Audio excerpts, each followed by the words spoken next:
ಮಾಡಿದ್ವಿ. ಯಾಕಂದ್ರೆ ಜನರು ನೂರಾರು ಕೋಟಿ ರೂಪಾಯಿ ವ್ಯರ್ಥ ಅಲ್ಲ ಸರ್, ಯಾಕಂದ್ರೆ ವೆಲ್ ಪ್ಲಾನ್ ಮಾಡಿ ಮಾಡ್ಲಿಲ್ವಾ ಅಂತನಾ ಏನ್ ಸರ್ ಅದು? ಯಾಕಂದ್ರೆ ಈಗ ಮಾಡಿದಾಗ ಮತ್ತೆ ಇದಕ್ಕೂ ವಿರೋಧ ಬಂದ್ರೆ ಮತ್ತೆ ಆಗೇನ್ ಜನರು ದುಡ್ಡೇ ವೇಸ್ಟ್ ಆಗುತ್ತಲ್ಲ, ಜನರ ಗಣತಿ ಮಾಡಲಿಕ್ಕೆ. ನೋಡಿ ಹಂಗ್ ನೋಡ್ರೆ ಕೋವಿಡ್ದಾಗ ಎಷ್ಟು ಲಾಸ್ ಆಯ್ತು ಅಲ್ಲ ಈ ಕೋವಿಡ್ ಅಲ್ಲ ಅದೇ ನೀವು ಹೇಳಿಲ್ಲ, ಕೋವಿಡ್ದಾಗ 2,000-3,000 ಕೋಟಿ ಹೋಯ್ತು. ಅದನ್ನ ಯಾರು ಮಾತಾಡ್ದಿಲ್ಲ. ಬಿಜೆಪಿ ಸರ್ಕಾರದಲ್ಲಿ ಅನಾವಶ್ಯಕ ಎಷ್ಟೋ ಮಾಡಿದ್ರು.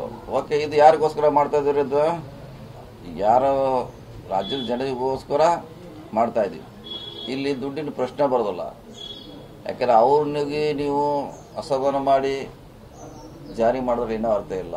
ಅವ್ರು ಸಮಾಧಾನ ಪಡಿಸ್ಲಿಕ್ಕೆ ಅವ್ರ ದುಡ್ಡೇನೇ ಅವ್ರಿಗೋಸ್ಕರ ಖರ್ಚು ಮಾಡ್ತಾ ಇದ್ವಿ. ನೀವು ಹೇಳಿದಂಗೆ ಅಸಮಾಧಾನಗೊಂಡಿದ್ದಾರೆ ಎಲ್ಲರೂ.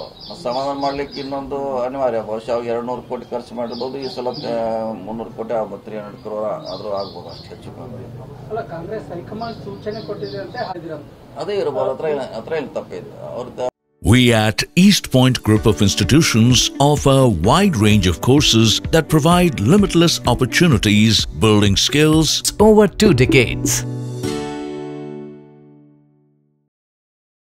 ಅವ್ರಿಗೆ ನಾಳೆ ಜನಕ್ಕೆ ತೊಂದರೆ ಆಗ್ಬಾರ್ದು. ಅವ್ರಿಗೂ ಭಾಳ ಜನ ಅಲ್ಲಿ ಕಂಪ್ಲೇಂಟ್ ಕೊಟ್ಟಿದ್ರು. ಎಲ್ಲರೇ ಹೈಕಮಾಂಡ್ಗೆ ಹೋಗಿ ಇಲ್ಲೇನು ವಿರೋಧ ಮಾಡ್ತಾ ಇದ್ರು, ಅವ್ರು ಡೆಲ್ಲಿಗೆ ಹೋಗಿದ್ರು. ಅವ್ರು ಇದನ್ನು ಜಾರಿ ಮಾಡಬಾರ್ದು, ಇನ್ನೊಮ್ಮೆ ಮರು ಸಮೀಕ್ಷೆ ಮಾಡಬೇಕು ಕೂಡ ಅಲ್ಲಿ ಅವ್ರು ಐಟಿನ್ ಕೊಟ್ಟಿದ್ದಾರೆ ಎಲ್ಲರೇ ಡೆಲ್ಲಿಯಲ್ಲಿ. ಸೊ ಅವ್ರ ಕರೆದು ಕೇಳಿದಾಗ ಈ ನಿಮ್ಮಲ್ಲಿ ವಿರೋಧ ಇದೆ, ಅದು ನಿಮ್ಮ ರಾಜ್ಯದಲ್ಲಿ ಸಮುದಾಯಗಳದು ನೋಡಿ, ಇನ್ನೊಂದ್ಸಲ ಮಾಡಿದ್ರೆ ಯಾರ ಮ್ಯಾಗೂ ಡೌಟ್ ಬರೋಲ್ಲ, ಅಂದ್ರೆ ಆರೋಪ ಬರೋಲ್ಲ ಮಾಡಿ ಅಂತ ಹೇಳಿದ್ದಾರೆ. ನೀವು ಹೇಳಿದ್ ಕರೆಕ್ಟ್. ಅದರಲ್ಲೇನು ಇಲ್ಲಿ ಏನು ದೂರು ಕೊಟ್ಟಿದ್ರು, ಇವ್ರು ಡೆಲ್ಲಿಗೂ ದೂರು ಕೊಟ್ಟಿದ್ರು. ನಮ್ಮ ಪಕ್ಷದವ್ರು ಇದ್ದಾರೆ, ಬೇರೆ ಪಕ್ಷದವ್ರು ಇದ್ದಾರೆ, ಅದ್ರ ಎರಡೂ ಇದಾರೆ ಮಿಕ್ಸ್. ಹತ್ರ ಏನು ಪ್ರಶ್ನೆ ಇಲ್ಲ.